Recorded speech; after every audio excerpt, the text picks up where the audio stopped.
But it's quite fun because you meet these random people that you don't know. Like, that's how we met. Yeah, it is. Speaking and talking. Speaking, talking. Excellent. That's what you do. I mean, fine's fine, right? Yeah. It is. Are we starting? Whenever you're ready. Do you guys want anything? Can I get you a cup of tea or anything? I'll have a coffee.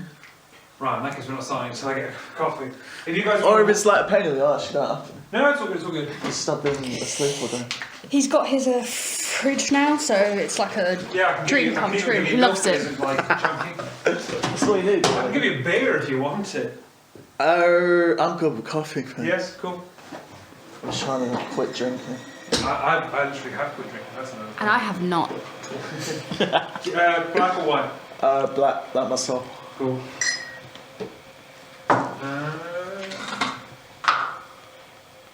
One sugar though, if you've got it. Yeah, I got it. He's got everything. I got everything. Everything. You want any Tabasco in that? Yeah, please. I got Tabasco. All of it. I got pepper. Yeah. You want a tea bag in your coffee? Oh, please, mate. Please, thank you. I'm really tired, so like, anyway. The tea bag will help you out, yeah.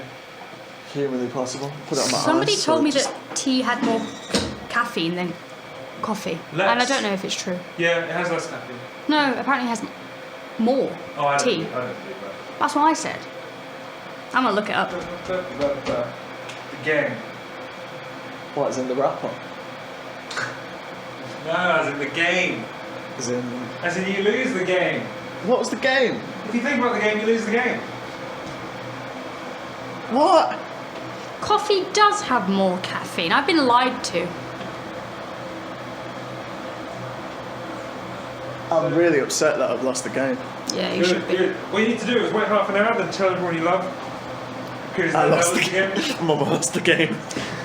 Oh like God. Half people say like, oh I don't get it, what are you talking about? The other people say, fuck, I've not thought about the game for 10 years. It's true. Have you not heard of the I game? haven't thought about the game in 10 years. Casey's a weird, he's not old enough to know about the game. How old are you? I'm 19. Oh. But we talked about this a minute ago. Yeah. But I was like, I'm not young, you're old. Yeah, he is old. Anyway, so I'm offended. I was like, well, everyone's old to an 80-year-old. To be fair, he is a bit of an old man, aren't you, Dan? I'm a very old man. I don't have a table for you, but I do have Yeah, just jump on the floor and I'll try my best to not knock it over. That's got to be risk factor. This is not ocean compliant, but it is yours. Thank you very much. Cool. Thank you. We're currently rolling, so whenever you're ready, let's get into it. Alright, and then you just want to cut the first bit off. Oh yeah, that's super easy. Yeah, we can do that. Okay, cool. Alright, so. Mad Truth Podcast. Sup? Hello. Yes. Poet, musician, lyricist. Yeah. It's a lot of Micki things. Woods. Yeah. AKA Wilted Flower. Miss Flower. How you doing? I'm good. How are Special you? Agent Flower. Special Daniel Agent Flower is Egan as better. well is here. Oh yeah, Who also you might the drummer. remember. Yeah, you're not as Also- important. Also the drummer. Now, before we do I thought it was a solo thing, for so long, and it was like, it's not. You lost the game. He kind of You were wrong. wormed his way in, so. We'll get into that in a minute, but first we need to do advertising. So we're Yes, we do, We're yeah. currently recording from the incredibly kind of fancy new teaching studio that I have in the middle of Long Eaton, which is very nice and has all the gear for recording and playing drums, guitar, piano, everything else. And Podcasts. Absolutely, and podcasts. Ah. So, if I'm still desperate for work, so teaching stuff, if you need the teaching of the learned. Dan was gracious enough to invite me down to record this episode of the Mad Truth Podcast at Degan Music. So, yeah, go and check it out. Go and have a look. Go and... www.deganmusic.co.uk. And then you can feel it like reverberate around your soul, and But you can't feel it'll it give you joy and out happiness. here because I've got things on the wall so you can't hear it. Oh, listen. Okay, you can hear it a bit. I already did the clapping. Yeah. Why are you trying to? I just want attention. Okay. Anyway, now Don't that we all? we've finished in the line. Why would we be let's here get back otherwise? to the reason today. Mickey, Yeah. I'm the poster boy for nervousness and neuroticism. Right, it's like my thing. It's what I do. Right, so I mean, when we first met, I sort of just said nothing, and I just sat there.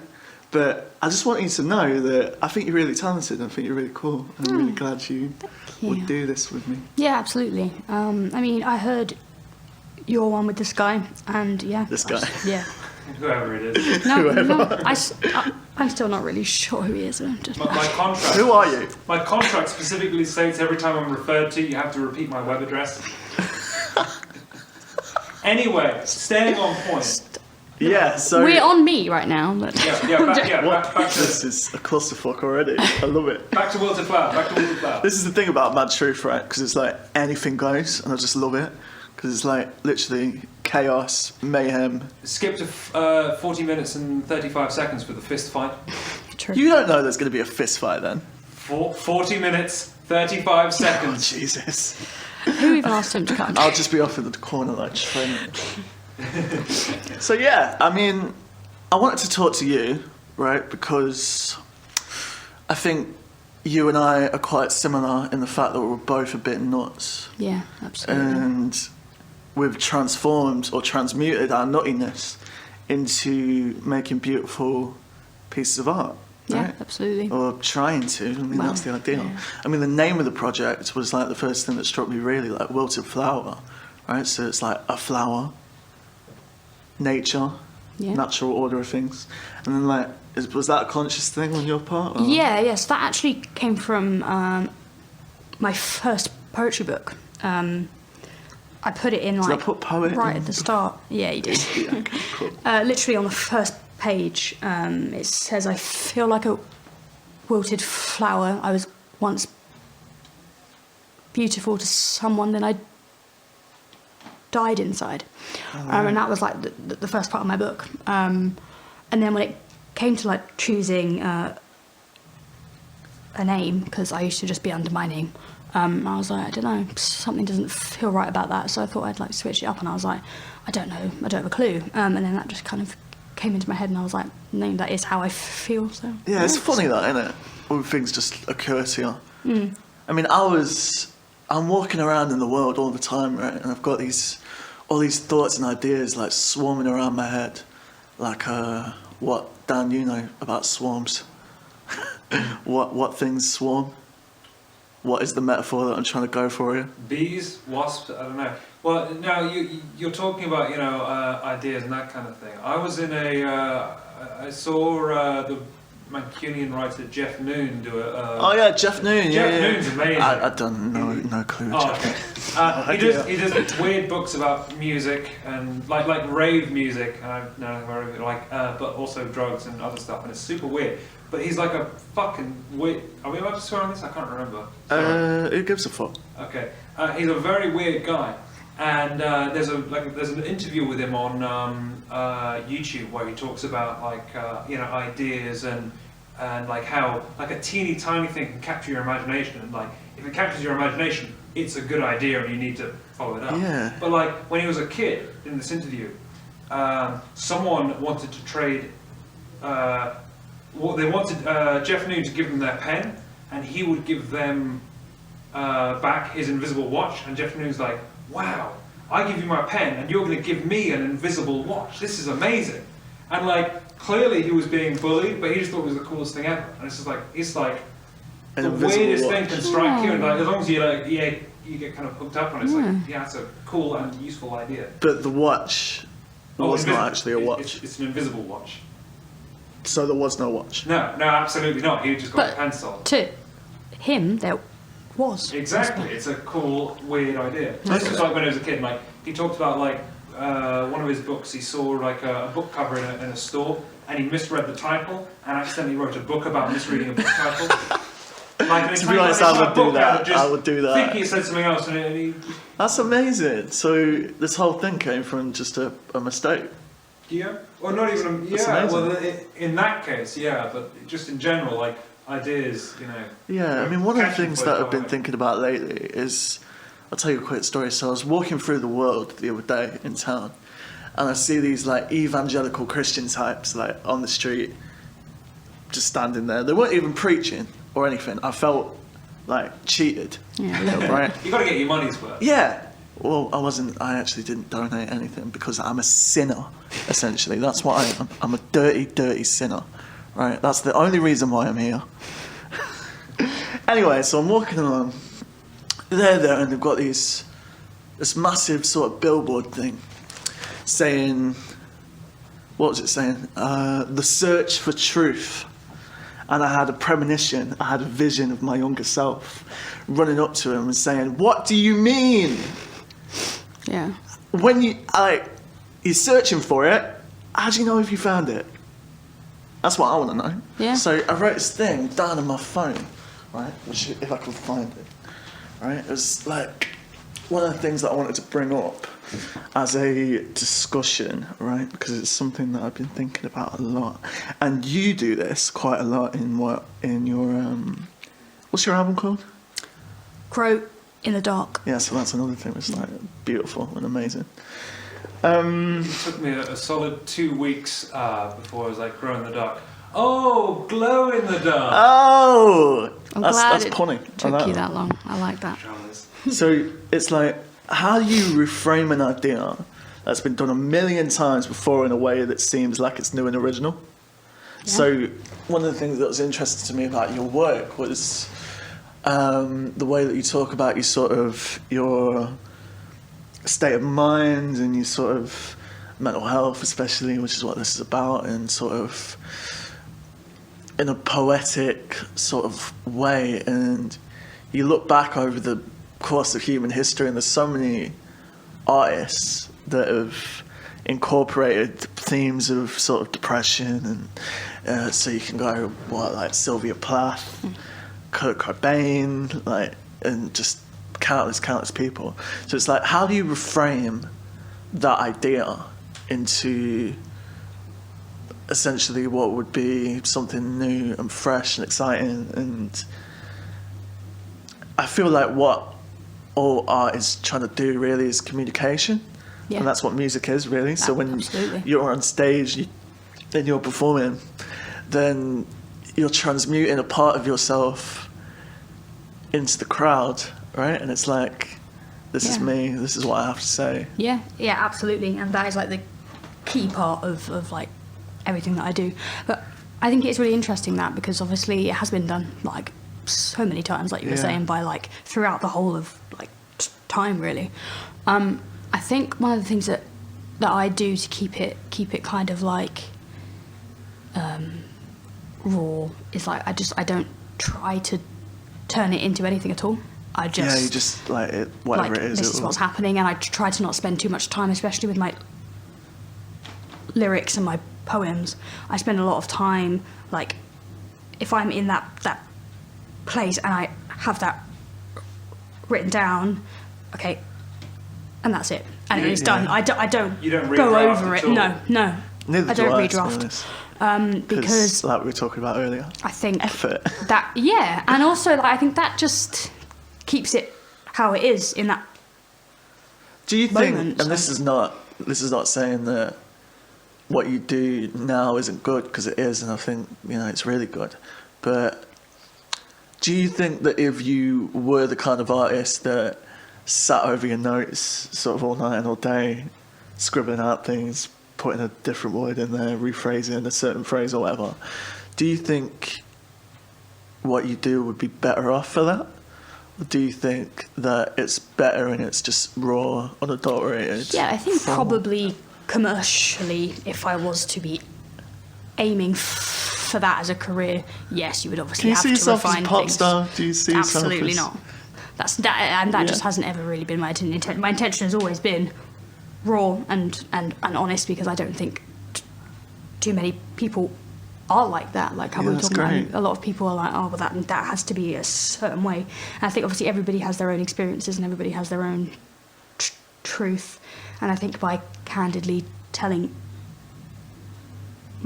mine, I hope other people can feel that, and that's Yeah, that's that's it, really. beautiful. What about you, Dan? Do you see yourself as a pop star? I can see it. Absolutely.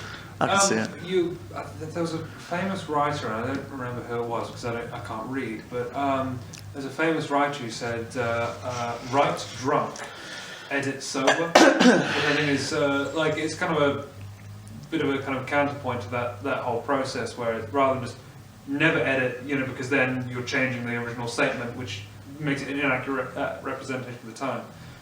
If you edit sober, you can at least I guess you can gun for a more technically coherent thing, even if it's a less accurate representation of your exact thoughts at the time. Okay. And I guess that's kind of a balancing act. For sure, and I actually have a poem that you've just reminded me of. So I have bipolar type 2. Mm-hmm. So I often find that, I think I can't find it right now. Oh, wait, it's here.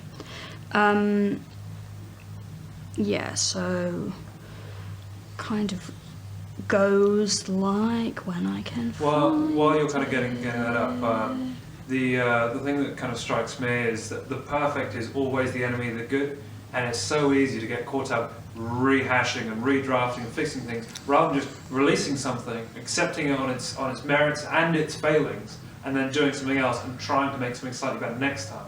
So rather than a redrafting process, it's more of a kind of, okay, this album was like this, next album's going to be, we're going to get the production better, we're going to make sure the songwriting, that kind of thing. Yeah, that's one of the many things that I like about you, man, is your ability to just pull a quote just out of your ass. Oh, he literally does it all the time. It is this really profound thing that you're just glossing over. Just literally all the time. Best Christmas. What was that? The perfect is always the enemy of the good. The enemy of the good.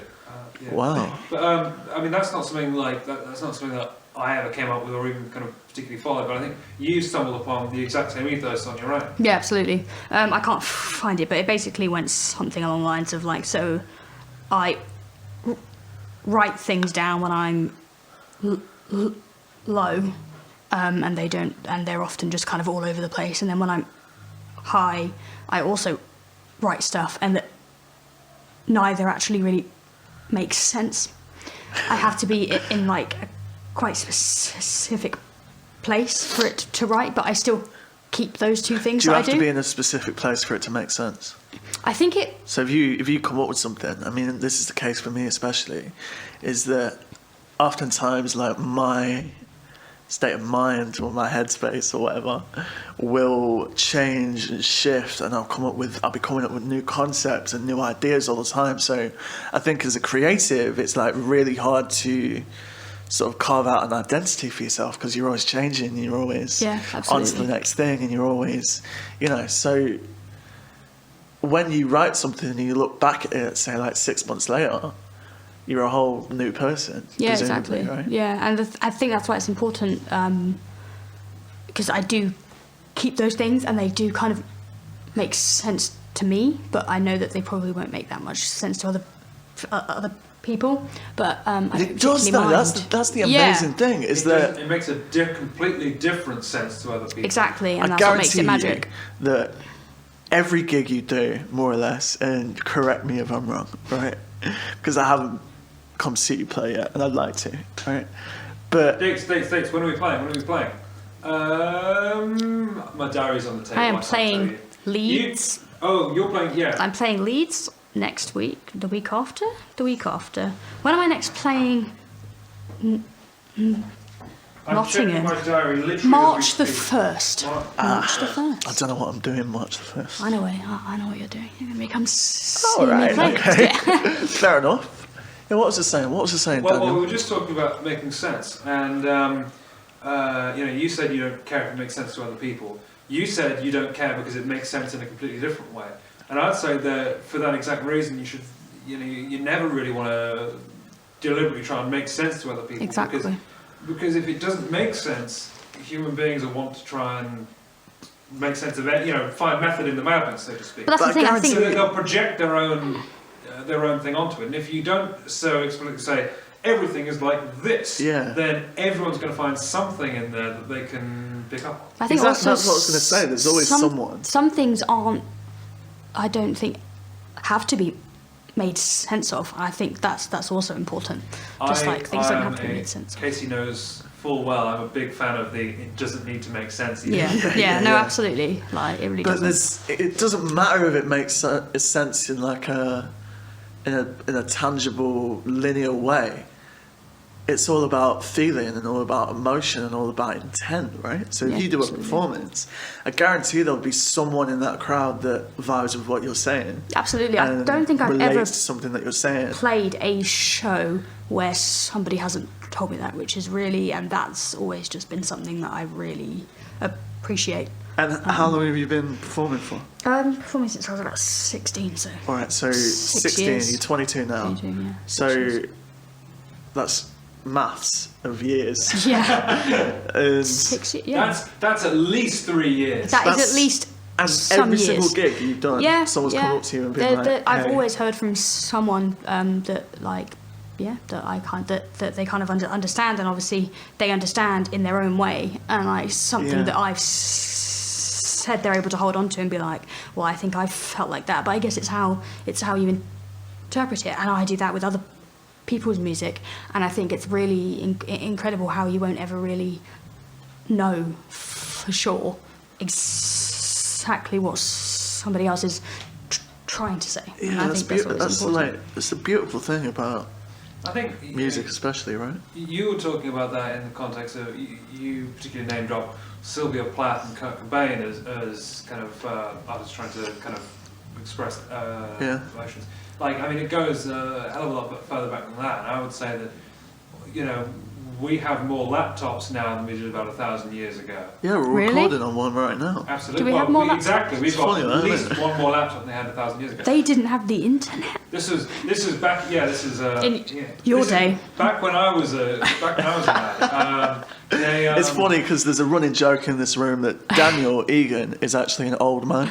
I've been an old man since I was about 10. Yeah, that Everyone- doesn't surprise me. everyone knows that. Right, Everyone so knows what that. is it like Benjamin Button syndrome? I Have think you got a it's- problem? I don't know. I He think- has quite a few problems. Yeah, so- I don't know. Anyways, you know, We love you, 1,000 it's all right. 1,000 years ago, Don't worry obviously about it. the world was completely different. Yeah. But human beings fundamentally feel exactly the same way about everything. And although, because of the experiences of my life, what I would consider the happiest or saddest or whatever I've ever been, although that's for a completely different reason than the happiest or saddest you've ever felt, you're still talking about the bounds of human emotion, which don't really change between people or, you know, across literally millennia of human beings drawing things on walls to try and make other people feel things. Yeah, I think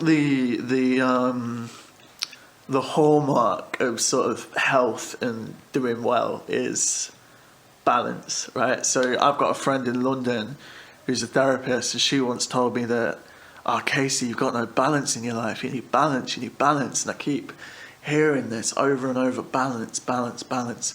And then I got into a lot of Buddhism when I was sort of 16 and onwards, and there's a lot of things in there about sort of Taoism and walking the line and doing everything you need to do to sort of remain on the right track. But I was just curious because you mentioned you were bipolar a minute ago, and I'm not diagnosed, but I've got some of the symptoms and like the mood alternations, right? So if everyone's searching for balance, then how do you reconcile that with these sort of violent, or maybe not violent, but moods, you know, obviously like you're altercating between one thing and the other, right? Yeah, absolutely. I think how you were just talking about, like, obviously a healthy kind of thing is just to have a kind of for it to be even, which is a thing that I actually experienced for the first time last year.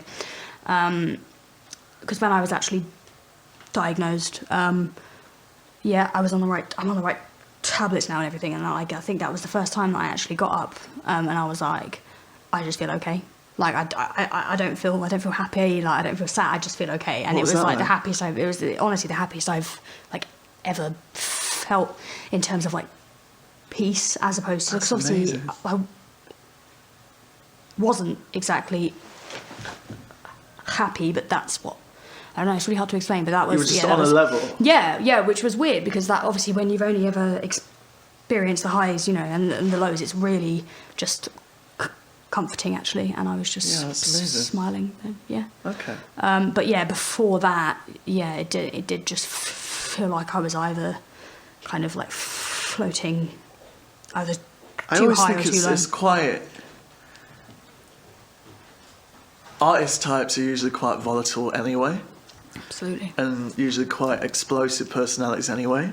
So I'm like, well, surely, if you're trying to like look after yourself, then maybe don't go into a field where you're like spilling your heart out. And Yeah. but you do, and it's Yeah. amazing that you do, because you've obviously got something to say and you want to say it. Absolutely, but Right. it is hard. Like, it is. Like, I do sometimes think, like, why? But I just, it's like I feel pulled towards it, just, and I always have done. Yeah.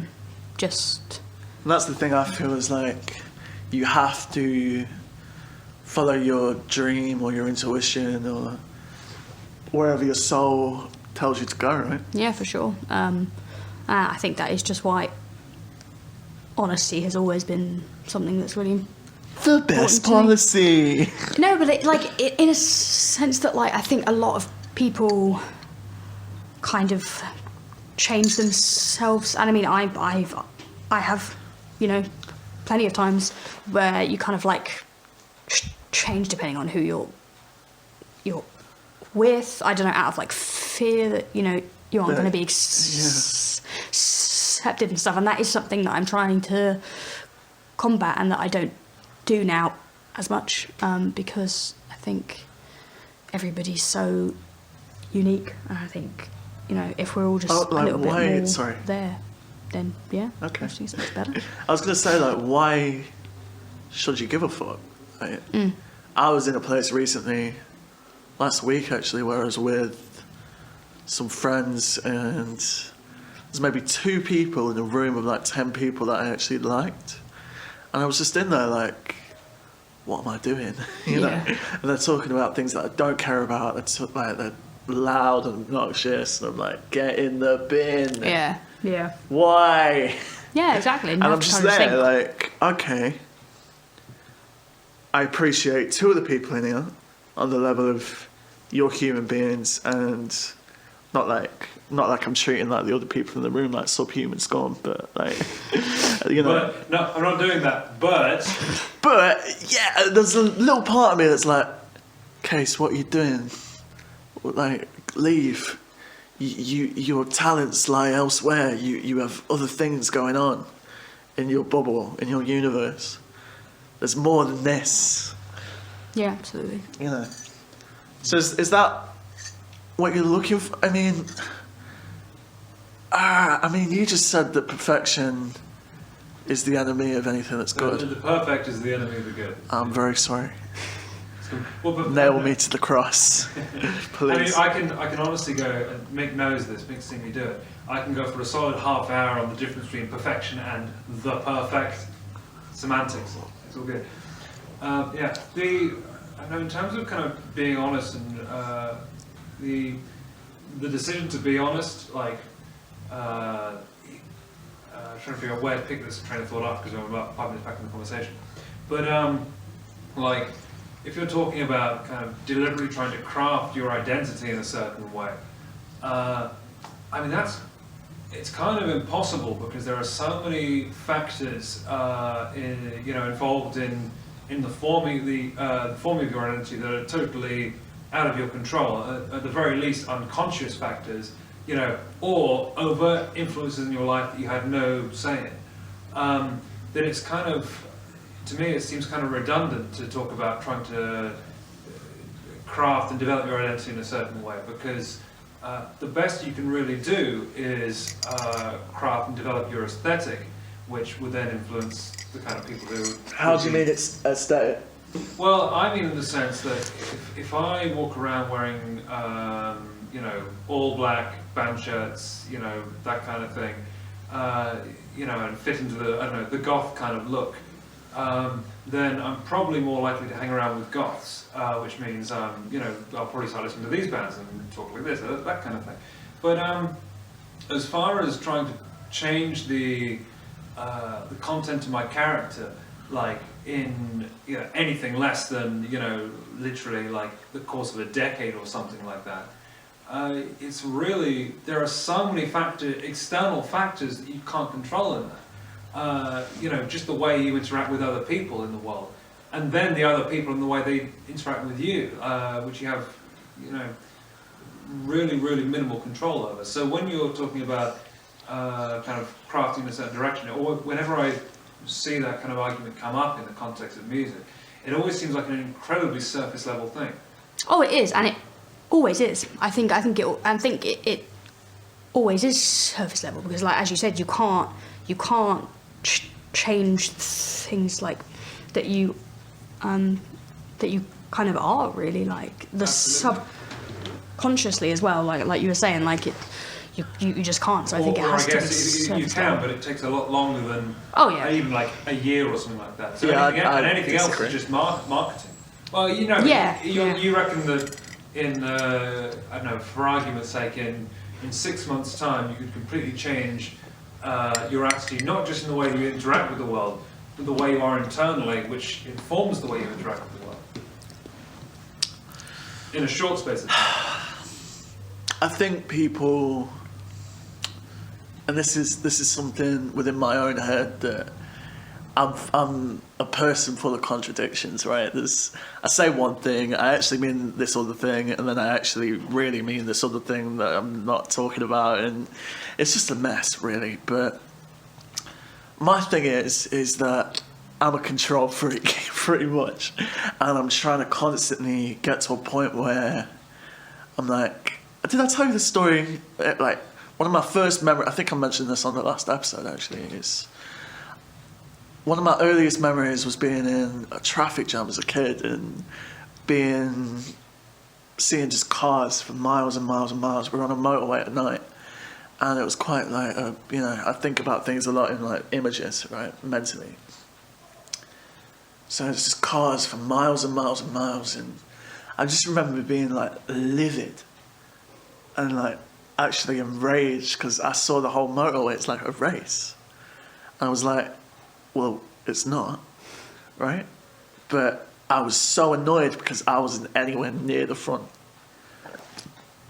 So I think what I'm trying to do is I'm constantly trying to get to a point where I'm like, this is it, this is the pinnacle of what I'm capable of, right?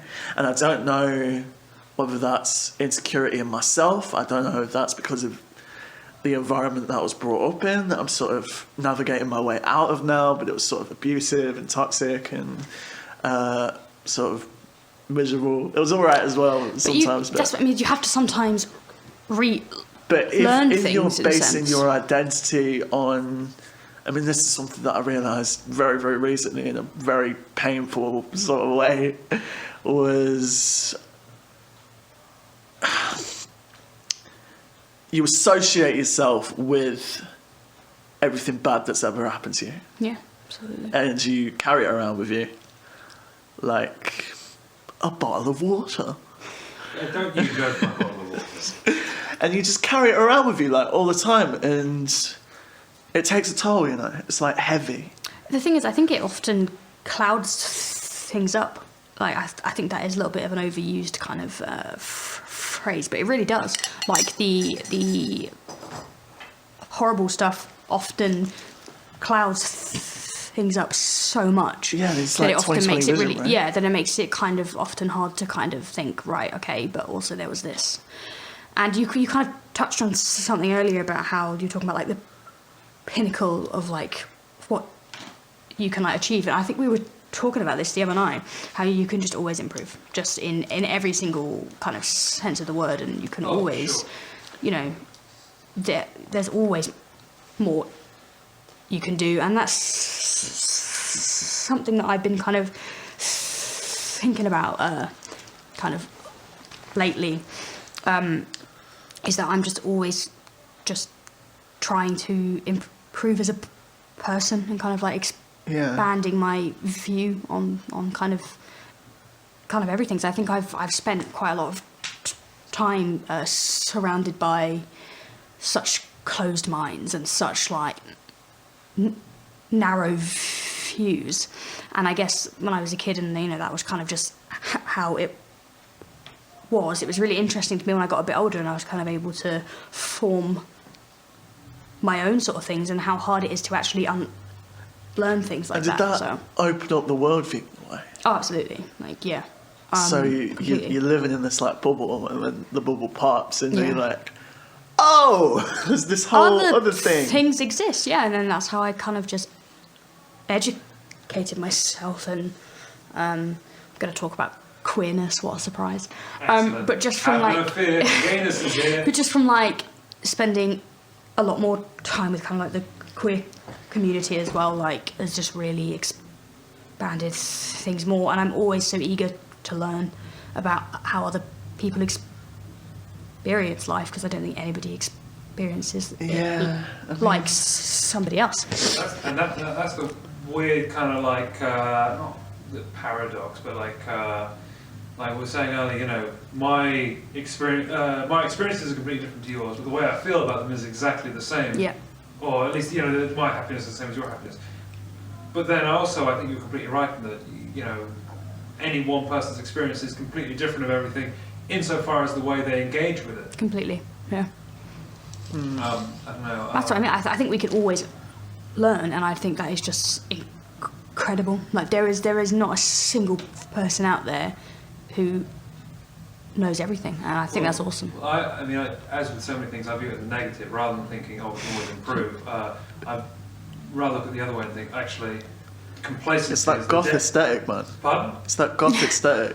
Yeah. Just putting something like a bright yellow hoodie. I'd rather be at the negative and think, rather than I can always improve. Complacency is the absolute devil. Yeah. It's a demon. Well, absolutely. Yeah, You know, it's not so much that, you know, we should always be improving, because I think, you know, that's a really good and healthy way to think. But in practice, you know, complacency, you know, the kind of jaws snapping at your heels. You know, it's really. But I think the complacency chases the improvement in a sense. Like two different ways of viewing the same thing, I think.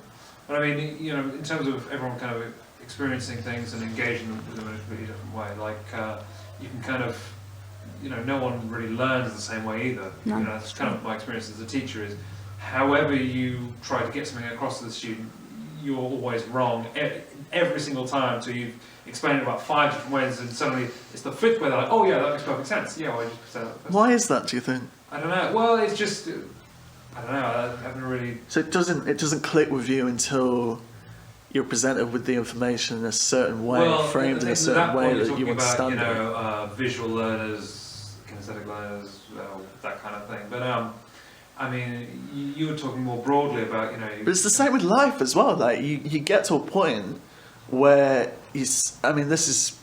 I'm constantly searching for, or I was anyway until very recently, I was constantly searching for the answer to a question, and I didn't even know what the question was. I was like searching and searching and searching for this answer that I didn't really, but I knew there was something missing, right? And it's only when I got into this certain situation where I sort of stepped back and stepped outside myself for a bit, because people get so like self-involved all the time, and sort of you're in your own little world going about your life, and you know, and that's understandable, because I suppose it's a defense mechanism in a way. I suppose it's like self-preservation, but it's only then when you step outside yourself that you realise that you see yourself as the person you are rather than the person you think you are, and you go, all right, that's me, that's who I am, and Well, I mean, you were always looking for this piece of you that was missing, but you didn't realise that you were whole the whole time. It's always no. I think when you kind of get caught up in your own head about anything, it's always like even at the best of times an unhelpful thing, because the way that the world kind of, you know, experiences you is always completely different from the way you experience the world. I hate that. That's something I've never been able to get my head around, because it's just absolutely true. Like the way that somebody else experiences you, it's just, I don't know. That's something that's always made me feel weird. Then suddenly you need to make sure you're constantly improving, because you can think you're the good guy. But, Oh yeah, absolutely. Oh no, absolutely. You've got to make sure it holds up objectively. But I don't think anybody is the good guy, and I think ties back into always being able to improve. No, but then you can also like it's a battle. Then you can just look at objective facts and make sure that okay, well, if I did this thing, that would probably upset them, so I probably shouldn't do that thing. But what's good in your eyes is probably going to be bad in someone else's eyes. Well, true, but you gotta try. You've always got to be abstracting it. I think it's absolutely a sliding kind of scale, and I think because there's so many different aspects to just absolutely everything. So like you were saying, like something to somebody is like, yeah, that is the correct kind of thing, but it's not always to everyone. Yeah. But then, I guess as long as you accept that you also have human fallibility and can fuck everything up. Oh yeah, absolutely. And then make it right. It's never the... but that's when I start panicking though, because I'm like, don't fuck it up. The mistake never matters. It's the way you treat the mistake. Of course the mistake matters. Don't lie. Come back from anything. If I can come back from anything, then anyone can come back from anything. Okay. Yeah. It's the way you treat the mistake. I'm talking about normal human form. I was about to say, I was about to go from in the extremes. Like, there's some things you can't come back from. Yeah, I think you're right, but you gotta kind of have apology and forgiveness in your heart as much as you can. Yeah. But you've also got to have the self-awareness to see yourself going over the cliff. And self-awareness. Okay. That's something that I've definitely Don't go over realised. the cliff. Well, no, but you can't get it right every single time, and to think you can is, for one, hubristic, and two, impossible. Complacent. I would say it is complacent too, because that's something that I've really been thinking about recently. I actually wrote something the other day. Is there a worse punishment than becoming self-aware? Because I think because obviously you change all the time, like we were talking about earlier, and I think to actually be able to analyse your behaviour and like things that you've done intentionally or not, and be like, shit, that was wrong, or like that shouldn't have happened, that's not how that should have been handled. If you're sort of more nihilistic by temperament, then you can, what's the word, like ruminate on that, and you can absolutely keep that with you. And that's what I was talking about a minute ago. You hold these ideas and you hold these preconceptions about yourself that are based on an idea that's entirely your own, and it's not related to the outside world in any way. I think nihilism by temperament is an interesting way of putting it, because I wouldn't have thought that you could be pessimistic by temperament, but nihilism, as in to Did I say nihilism? You said nihilism, but I think I meant like neuroticism. Oh, that's fair. But I mean to say that just in general, like nihilism and just kind of automatically think this is all completely pointless and completely worthless and is a zero-sum game. I don't think that's because in a universe that's like vast and limitless. Not even that. But you can be taught that. You can equally unlearn that. But it's not a question of like, I'm, but for biological reasons, I get angry more quickly than you do, or anything like that. It's, I wouldn't say that nihilism is more of I wouldn't have thought that it's more of a temperament thing, like, because it's a really it's something that you've got to not only learn but also foster quite hard. Is that when the fist fight breaks out and you're like, it's biological? 40 minutes, 35 seconds, here we go! It's biological. It's part of my DNA. I think it's interesting because, like, it kind of, like, if you do have a look at it from, like, such a broad view, it is kind of pointless. But when you kind of look at it from your own personal life and the universe that you've created, and how we're all connected to somebody else's universe and somebody else's universe, I just think that is the point, even though from such a kind of large view there really isn't one. It's really upsetting that all the kind of really good and helpful and healthy stuff that I think we've all independently stumbled across, none of it helps when you feel super bad, does it? No, completely useless. Nah, I disagree. No, I think that it does help, but it's sort of... What are you doing? I'm ready. Because you were talking about how you guys like. Oh yeah, me and Katie can get into an argument. Yeah, Yeah, so well- I'm ready. I It's a good agree. thing, it's a good I thing. agree with you on a lot of things.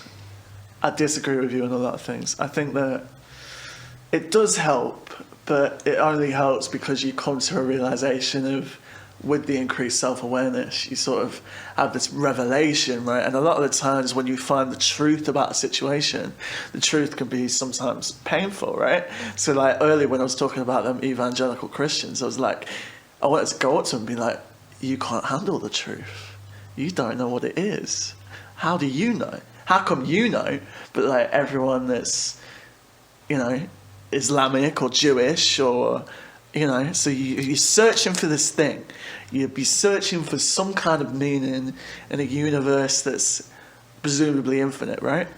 But my thing is that if you just take your head out of your own arse for 1 minute, right? And this is what Look Up was about. I made this film called Look Up ages ago. It was like sort of about that. You're taking your head out of your own arsehole and then like seeing the beauty and the poetry and the, you know, colour in everything around you, because it's a miracle that we're here, man. It's like, it really is. It's, you know, and you can over poeticize it and you can sort of say that it's like woo woo or like, or corny or whatever, but honest to God, like every morning, especially having experienced the things that I've experienced, you know, in terms of the negativity side of it and the nihilistic side of it, and you can go right down that rabbit hole to the point where you can't even see the light anymore. But you can, every morning I get up and I'm filled with this sense of just gratitude, and I'm like, you know, I don't know, for me, when I had my nervous breakdown when I was 17, that was a sort of spiritual awakening, right? In a sense, you know. And that was the thing that led me to what I'm doing now. So, in a way, I think everything happens for a reason, right? I think you're going to argue that. Uh, Because I also think everything happens for a reason. no, I completely agree with you. Oh. Don't worry, getting there. You know, I think there's such like you know, two sides of the same coin. The kind of extreme depressive, nihilistic, and ultimately, you know, kind of incredibly kind of dangerous kind of like unhappiness. You know, in all, the only way that you can kind of fight back against that is by completely embracing the alternative. And I don't mean, you know, in a kind of theological sense or anything else, but just kind of trying to be a force for good. And it's like you said, it sounds super corny when you say, oh, I need to fill my heart with love and just be good to all other people. Unicorns and rainbows. Unicorns and rainbows. But it absolutely, you know, that really is the only way you can fight back in a world that is just absolutely grim and unfair. Sadness in the... A sadness in the Badness. badness, absolutely. That's the name of the upcoming Wilted Flower album. It's not. It absolutely is. It absolutely is. And you know, and when you are in the absolute pit of despair, you know, it really does sound corny because it's such an abstract and far-fetched idea. Completely. In Watchmen, I think, and I can't remember why. We're talking about the film or the comic? The comic. Okay. In Watchmen, Dr. Manhattan at some point, for some reason, describes something as kind of as useful as a picture of air to a drowning man, or something like that. And that's kind of how it feels. Like, as useful as air, you know, a picture of air to a drowning man. And that's the kind of way it feels Yeah. when you're depressed. Like, you know, you can show somebody a picture of how everything should be in terms of, you know, how good, you know, love and unicorns and rainbows and so on and so forth. But it's so impossible to engage with that When you're in... Yeah, no, completely. And I think... But then, sorry to interrupt. You should be. I am. It's, I just got like 3 decibels quiet from No, the mix. I'm kidding. But you know, it's impossible to kind of engage with that. But the only way that you can do that, there is no way to do it, you know, through the powers of negativity. It's got to be from, you know, a standpoint of, okay, clearly we've got to be working on this, we've got to be improving, because, you know, and that's another really horrible thing to say to somebody who's super depressed, but there is no way out. You can't bottom out of depression, because it gets worse, and it is just an endless endless well of pain. Which is why if someone offers you a handout of that, then it's your responsibility to take it. I mean, one of the things that I wanted to ask you about was your experience in the hospital. Yeah. Right? Because when we first started talking, you mentioned that, and I haven't ever been institutionalized like that. For the people listening, do we want to give context? If you want, yeah. It's up to you. Yeah, I was, up for, well, I hadn't been, actually. This was the first time I've been struggling since I was about 12. And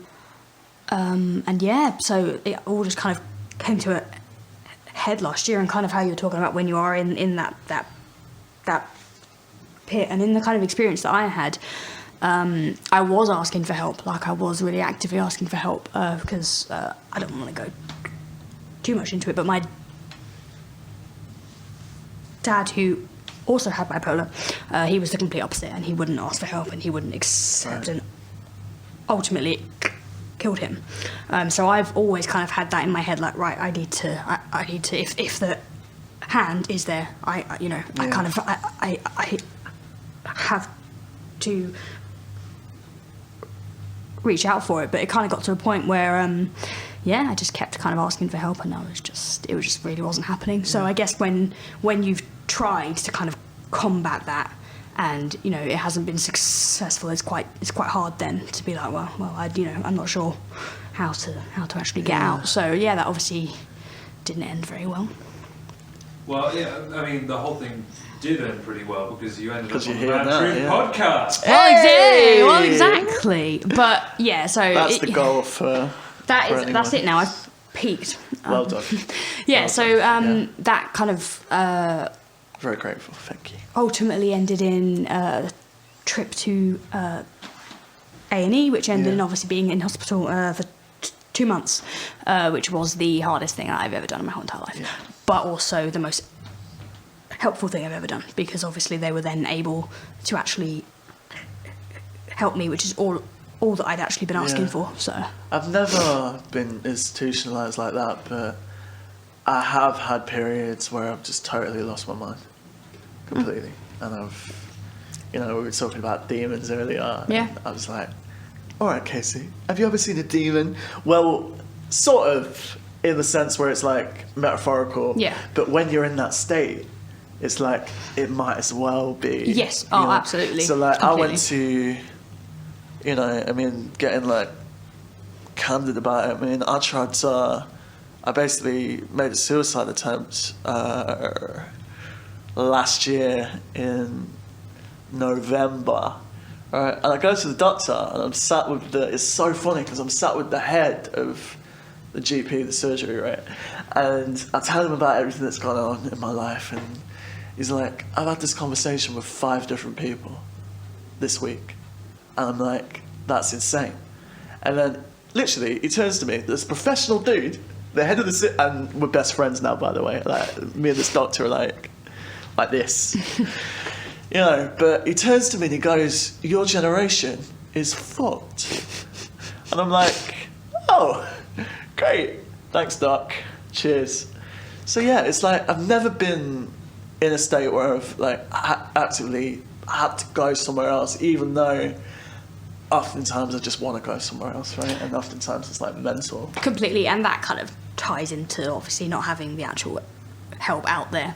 Yeah. Because obviously there has been quite a few times where I have been in that place and then I haven't got the help. So I do feel very privileged to have got the help, but it should not have reached that stage where I did almost lose my life. But that's a whole other thing that I could talk about for hours and hours and hours. But yeah, so that was an experience. But out of it is going to be album number 2. Which is, right, so you're taking that as inspiration? Yeah, completely. We're currently up to 18 Yeah, tracks. we did a That's a lot of tracks. We did a scratch tracking session. I think it was about 5 days ago, and we kind of got there, and Mick said, I said something like 12 songs, and Mick said, no, we've got 6 more. We've got 6 more. Yeah, I've been a little bit of a machine. machine of late, and obviously how we were talking about earlier, how I don't redraft. I also tend to not scrap songs because I want people to get the whole picture, and I think that's always, like we were talking about earlier with the raw and the honesty. So it's either going to be a really, really long album, or we'll just chuck some kind of singles out or whatever. But the reason why I want this album to be what it is that obviously that was one of the hardest things I've ever experienced, and I did write, I'd say 75% of that album in the hospital. So the most of the scratch tracks were kind of built out of videos you WhatsApped to me from the hospital. Yeah. Can you talk about that a little bit? What kind of videos was it? Just you? Literally, just you playing guitar. Yeah. I would send him over. It's all in the videos presented without comment, but you can watch through them, and there's a history just in the way you look in them all. Yes. It's terrifying. Yeah. Jesus. It's but I'm really happy in a sense that I do have that, because I think that's the thing. I don't think, we have all this. Yeah, I was in a horrible place, and people kind of talk about it, I think, often quite flippantly. And I think to the point where I think it helps other people understand more, I think, if they can actually... Because I think in those I think you they can only talk see. about it like that because it's, if you actually confront which you need to do. Yeah. If you're going to have an objective point of view of yourself, then... But you need to see it for what it is, right? Yeah. And if you need help, then you need help. Yeah, and it's exactly. like, But that's hard, and that is hard, and that is scary, and it's one of the hardest things I've ever done. And it is artificially a lot harder than it should be. Yeah, completely. Why is that, do you think? Well, I mean, if you talk about like stigma, that isn't a very long, question for a very long podcast. I think the answer to that is austerity, and that's and we can get into that. AKA the Tories. Dan Egan over it. But even things personal, like, I mean, you did get through it. Mm-hmm. We're very grateful to have you here. Which is a absolute surprise to me. Like, and I'm not even just saying that like it. I am actually surprised. Do you reckon it's acceptable for me to go for a piss on my own podcast? Yeah, if you have to go, you have to go. We can hold off for like 2 minutes. No, keep talking. Yeah, cool. We can also cut you out asking if you can go for a piss. No, everything. You know where you're going. No. In the foyer down the corridor. Looks horrible. But yeah, the whole thing is pretty pretty Grim. Pretty grim. How was that for you, though? Oh, it wasn't very much fun. It wasn't very much fun seeing, my friend suffering. I'm not sure. Kind of. I don't know. I guess it's super weird because it's just stuff. As far as the human experience goes. Like, I came to visit you like. Every week. I came to visit you, and it's just like, yeah, okay, so I'm going to go see you. And then I saw you, it was nice to hang out, and then I went home again and did some other stuff. And it's like, it's super like, and it's again what you were saying about, it's what you were saying about how everyone kind of experiences everything differently. Even if the bounds of human perception are the same. It's just, not that it was just stuff, but it wasn't. When I saw you, it wasn't like there's suddenly a load of fireworks go off saying, "You did it!" Yeah. You're now 10% happier. Yeah. But it's just more human experience stuff, and I guess that's the fronting nature of help is, for one, it's not any big act that will be ultimately rewarded or anything. Well, I mean, I say that. I mean, I got pretty heavily rewarded because now I get to hang out with my friend more. That's true. It got better, but as far as actually helping someone, there's no obvious sign that says you did it. Yeah. And as far as complacency goes, there's also no obvious sign to say you fucked it. Yeah. Did it, messed up. And it's not linear at all. It's, I think, quite a lot of people who maybe don't understand, and now obviously I've been in the hospital, and now I'm out, and they're all like, "Well, that's it. you're ready. You got better. But I have got, obviously a long life ahead of that sort of thing. And I think it's very interesting because you were saying how kind of like it does kind of carry on for you, and you would come see me in the hospital and then you'd go home and like get on with stuff. What was really striking for me when I was in hospital, that's the first time where my life stood still, and there's no other way to describe it, because I didn't have anything to do, like, and not even in just a trivial sense. Didn't even have The Sims until like exactly, like it was, but like it, not even in a trivial sense. My everything stood still. So like it's interesting to hear how because obviously for you came to see me, and then that was what happened in your like that part of your day, and then you went and did like other stuff. Like I think that was the thing that was actually what I found the hardest, is that everything did for that time completely stand still, and it honestly, not even being dramatic, felt like 10 years. Genuinely felt like 10 years. Like it was that long. Laborious. What are we talking about? This is. I'm like, I'd say I'm the poster boy for nervousness, and I'm the poster boy for professionalism. So this is. That's what I am. That's what I do. This is just this is in the hospital. Like for me, it's kind of, it's what I did every other week. We make it obviously a completely different experience being on the other side of that. Oh, completely. And the fact that you did come every week, like that was the highlight of my week. That was it. Was well, it that would be for anyone? Well, of course. So what was it actually like? It was. It's very weird because I was in 2 different ones. So, and they were both completely different. So the first one was the NHS hospital, and I don't want to get too political, but that was the first time that I properly saw, because not even just for me, but for all the other people in there, there was just nothing. There was really? A curtain around me. I didn't have my own room. I was in a room with like 6 other people, and there was no therapy. There was 24 people on the ward, and oh my god. I think at any one time there's like 5 members of staff, something like that, and there were people there that had a variety of different issues, and I didn't feel safe in the hospital. That was actually the time where I actually attempted in the hospital. Oh my god. And that was actually an extremely serious one, and that, because I didn't know I could not see for like, I didn't have a clue. I didn't have a clue what was going on, and it's every day. I was just having a look at these ugly curtains. There's a song on the album called The Picasso curtains. They were like this ugly orange and fucking pink, like cute. It was horrible. So it's the first, like I said, it's the first time in my life where I didn't have any of my coping skills. I didn't have my PS4. I didn't have my friends. Like I didn't have what I had before. But obviously, if that was all I needed, then obviously it, But yeah, it was an extremely weird. So that was really weird.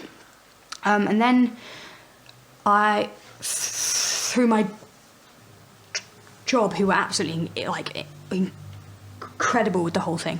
Is this the gaming place? Yeah. So we have private healthcare and stuff, and that was really, really weird for me, because when I got into the private hospital, it was obviously completely different, and it did save my life, but I can't even explain how terrible I felt, because I had to leave that hospital with 23 other people who I felt probably had earned it way more than I did. Right. That was something I really found really difficult. I think I probably talked to you about that quite a lot. But it's the same thing again. There's no there's no fireworks and fanfare for you got better, you did a good job. Yeah. But I mean, getting through something like that It's amazing. Is a pretty good job as far as it goes. Yeah, I just think it's completely unfair that not everybody has the access that I did, and I'm honestly incredibly privileged in that I did get that help. But yeah, that was really difficult for me. I mean, it's a process, right? I mean, it's you go from point A to point B to point C, right? But I think with me, what happened with me is I've got this tendency to draw a line in the sand almost and go, all right, that was me then, this is me now. This is... I have a difficult time You never know. keeping it all together, right? Because I'm like, okay, well, the past, the present, the future.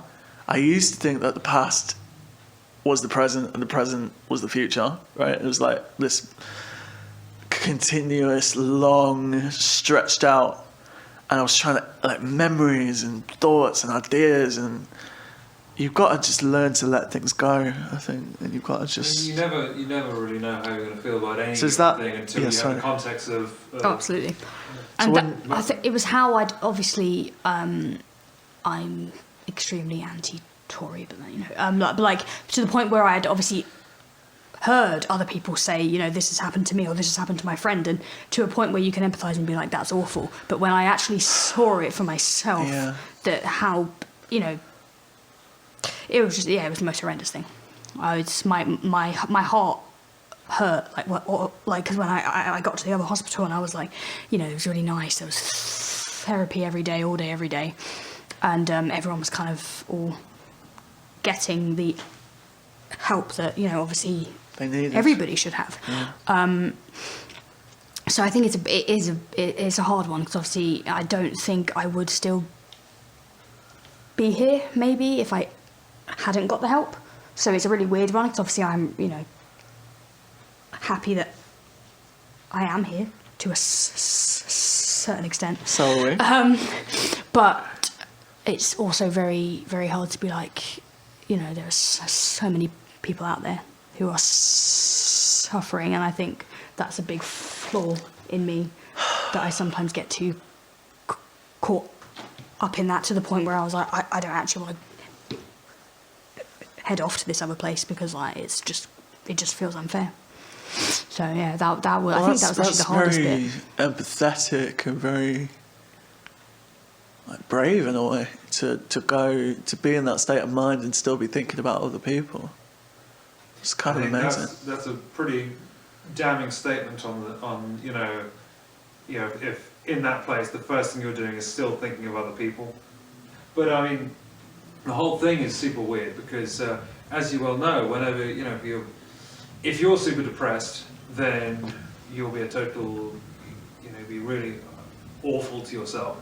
And then, other people. well, yeah, potentially other people too. But then suddenly, as soon as somebody, you know, you particularly care about is depressed, even in the middle of your own depression, you'll flip around and say, "Wow, don't do that. Yeah, you're and that's better what than that. happened. You deserve Yeah. better than that." And then, you know, Yeah. then you go back to yourself. It's like, no, shoot myself like a dick. Yeah, Yep. absolutely spot on. Yeah, that's literally what happened. So how do you look after yourself now then? So you're at the hospital, you're living your life, you're working on your album. Yeah, I mean, I think that's a key. How do you keep Music. yourself on a level? Because like I said earlier, I'm someone that's quite volatile. Yeah. I'm like bouncing off the walls. You know this. Yeah. You've known me for quite Honestly, a while now. grounding myself has been a really important thing. Do you ever get nervous when you're about to go on stage?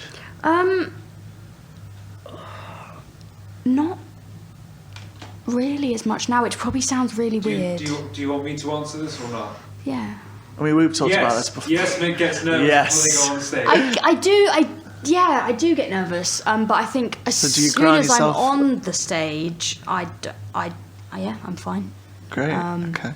Because it's just, I think Just in your this is going element. to sound so like, but it is a part of me, like, honestly, and and everything. I think because of the aspect of me being completely honest and raw, I don't have to try, in a sense, because I'm not trying to be something that isn't just who Do I you am. think Words. it's harder to be authentic and real and raw, or do you think it's harder to put on this facade and put on this mask and put on this persona? I think it depends, because I think they're hard in their own ways.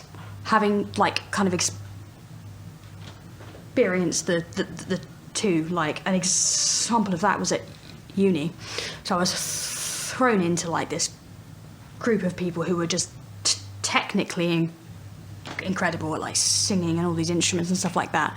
And I'm there and I'm average, like I am, like technically for sure I am extremely average, and I found myself like obviously trying to compete with them and be like, yeah, well, you know, I need to improve at that, and I need to be doing that.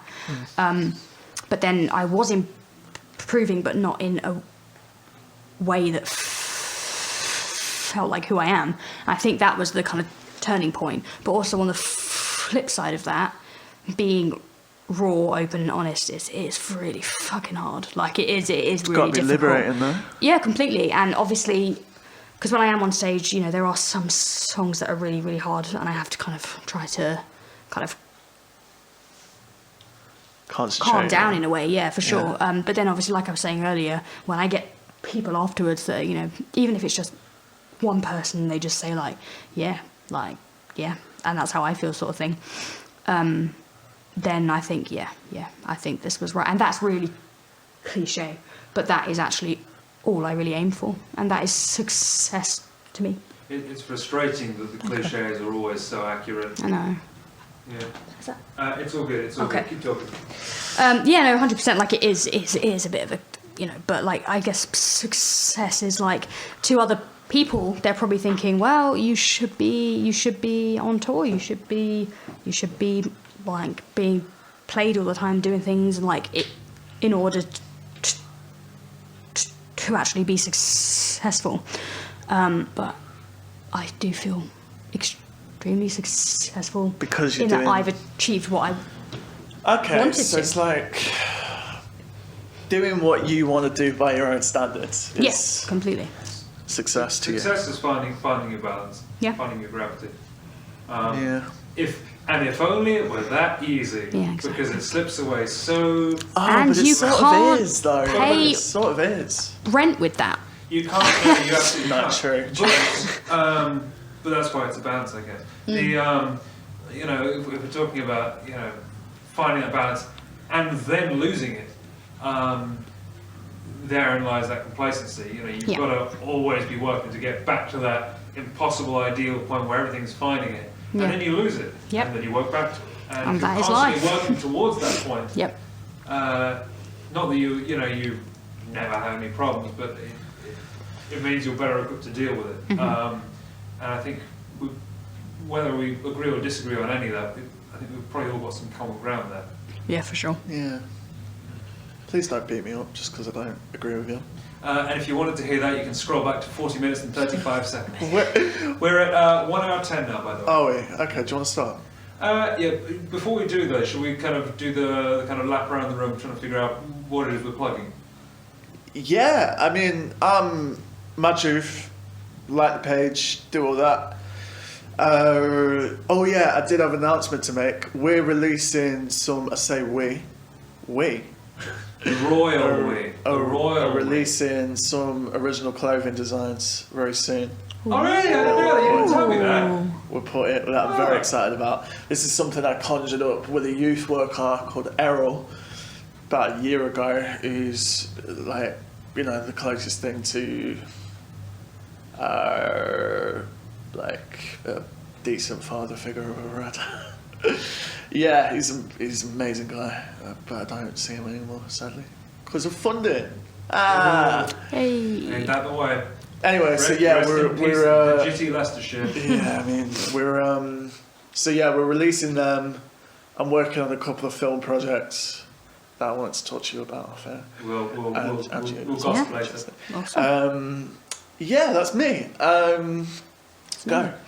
Yeah, so I'm playing some shows recently. That's weird. Recently, but in the future. Recently, but in the future. Yeah, spot on. So yeah, I'm playing Knots on March 1st. I'll be there.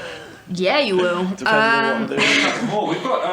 We've expanded the lineup. Yes. It's a far cry from a solo project. Yes. Yeah. Which I just want to talk about really like quickly. Because I was always on my own, and I was like, yeah, this is my thing. But it's been the most incredible thing ever having other creatives' input on it. Like because obviously, you know, it's my songs in a sense, sense, but having other people's input on that has just been incredible. I think more than just in a sense. We've already spoken about this internally as a band, that kind of thing, but we're all very much in agreement that it is your band. Yeah. Democracy in band projects is highly overrated. It's hard. And to strive for democracy is to water down the very specific individual creative vision that any one person has. So they're very much still your songs. It's just now you don't have to deal with playing the drums on them. Yeah, because that did not go well. Or whatever. No, it has just been. You should all be extremely hyped because it does sound really good. Because I'm just surrounded by talent. Honestly, and then I'm just here but yeah, no. So yes, and we're playing as a whole band on the 15th of April at Albert's. So that's gonna be mad. I forgot it's at Albert's. The Dead Notes, Velvet Blush, and Good Hustles as well. So that's a mad lineup. Cool. Mick says we're going here and playing this, and I'm just like, yep, cool, let's go. But yeah, obviously, other than that, we're recording album 2, and I've probably got album 3 done as well. So, so that's going to be cool. And we are also organising a tour at some point this year. Yeah, let's not announce any dates before. We're definitely not, no, because I have no.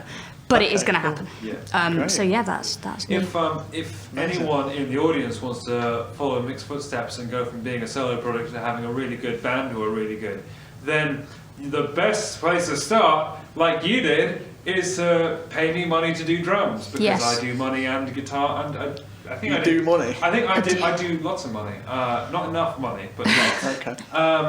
You asked me to do drums, drums. Then you were like, oh, we need someone to do the bass, so I did some bass.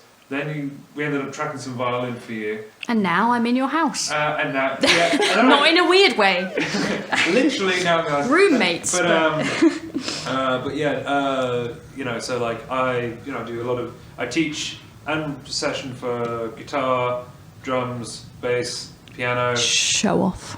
Degan Music, brought to you by Degan Music. I don't teach it, but I can get away with it. No, Dan, seriously. All this good stuff. So if he is awesome, and he's probably the person that actually works the hardest that I've ever met my whole entire life. I've known you since about October last year, and you've already done a stupid amount for me, and I'm really grateful. And he is a good boy. Happy to help, but always be doing more all the time. Totally. Yeah. But www.deganmusic.co.uk. Mad True Podcast. This is it, people. Goodbye. Much love. See you soon. So long. Thanks for all the fish. See ya. What fish? Yeah, what fish? It's fucking. What's the space one? I told you. I'm freaking out. You're a nerd. The space one. Hitchhiker's Guide. There we go. No. Nerd. No. I don't know what that is. Okay. Right. Well, we'll cut it off there.